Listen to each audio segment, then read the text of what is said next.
নমস্কার বন্ধুরা, আজকে আমি নিয়ে এসেছি মায়াপুরের ভিডিও। মায়াপুরের নিয়ে জানার জন্য সবার আগে আমাদের জানতে হবে যে মায়াপুরে আমরা যাব কী করে। তো সবার আগে আমরা জেনে নিচ্ছি যে বিশ্বের সবচেয়ে বড় মন্দির মায়াপুর আমরা কিভাবে যাব। মায়াপুর যাওয়ার জন্য আপনি চাইলে ট্রেনে করেও যেতে পারেন, আর আপনি চাইলে বাসে করেও যেতে পারেন। যদি আপনারা কম খরচে যেতে চান তবে আপনাদের বলবো আপনারা ট্রেনে করেই যাবেন, লোকাল ট্রেনে করে। হাওড়া কাটোয়া লোকাল, সময় লাগবে যেতে 3 ঘন্টা 15 মিনিটের মতো। আর এছাড়া হাওড়া BLGT এক্সপ্রেসও আছে, যেটা আপনাকে 2 ঘন্টা 45 মিনিটের মধ্যে পৌঁছে দেবে। 1-2 ঘন্টা অন্তর অন্তর আপনি হাওড়া থেকে ট্রেন পেয়ে যাবেন কাটোয়ার জন্য।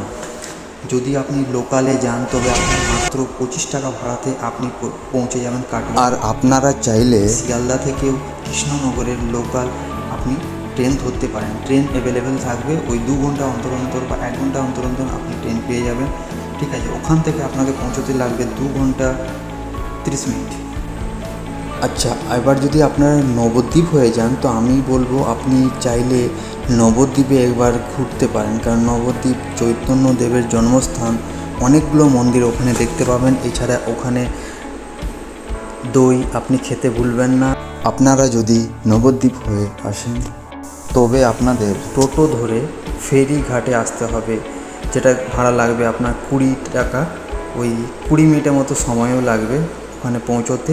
ওখান থেকে আপনি 10 টাকার লঞ্চ ভাড়া দিয়ে আপনি মায়াপুর পৌঁছে যাবেন। আচ্ছা, আপনারা যদি কৃষ্ণনগর হয়ে আসছেন তো আপনি প্রথমে আপনারা নিমতলা গেট দিয়ে সোজা আপনি টোটো স্ট্যান্ড পেয়ে যাবেন। আর আপনারা যদি টোটো চাপেন তো টোটোতে আপনার সময় লাগবে 30 মিনিট। আপনাকে পৌঁছতে হবে কুলুরঘাট, আর কুলুরঘাট থেকে নদী পার করে চলে এলো আমাদের মায়াপুর, সবচেয়ে বড় ধাম। হরে কৃষ্ণ। আর যদি আপনারা কাটোয়া হয়ে আসেন তো কাটোয়া থেকে আপনি লোকাল বিষ্ণুপ্রিয়ার ট্রেনে চাপবেন, বিষ্ণুপ্রিয়া নামবেন। বিষ্ণুপ্রিয়া নেমে আপনি বাঁ দিকে রাস্তাটা সোজা নিয়ে নেবেন।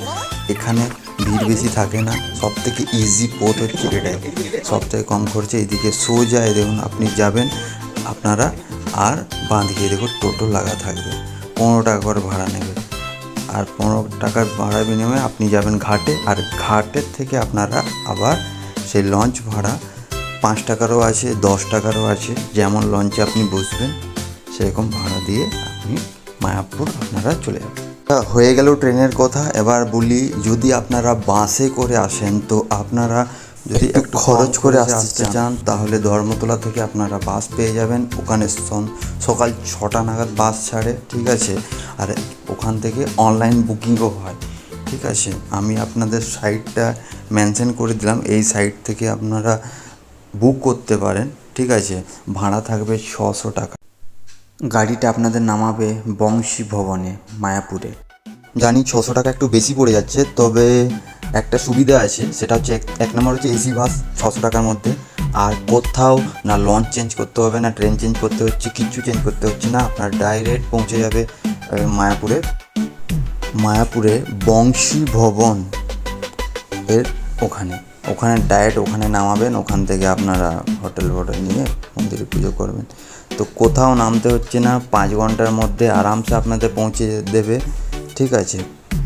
আর এমনি যদি সরকারি নর্মাল বাসে আসেন তো ভাড়া কম পড়বে, 120 টাকা বা 150 টাকার মধ্যে হয়ে যাবে। তবে সেটা আপনাদের কৃষ্ণনগরে নামিয়ে দেবে। আর মায়াপুর থেকে বংশী ভবন থেকে আবার বাস ছাড়ে কলকাতার জন্য। তো যেটা আপনার ভালো লাগবে ওই দিকে আসবে। আমরা গেছিলাম ট্রেনে করে, কিভাবে গেছিলাম, কী করেছিলাম সব কিছু জানার জন্য নেক্সট ভিডিওটা দেখবেন। ধন্যবাদ। আর চ্যানেলটাকে সাবস্ক্রাইব করুন।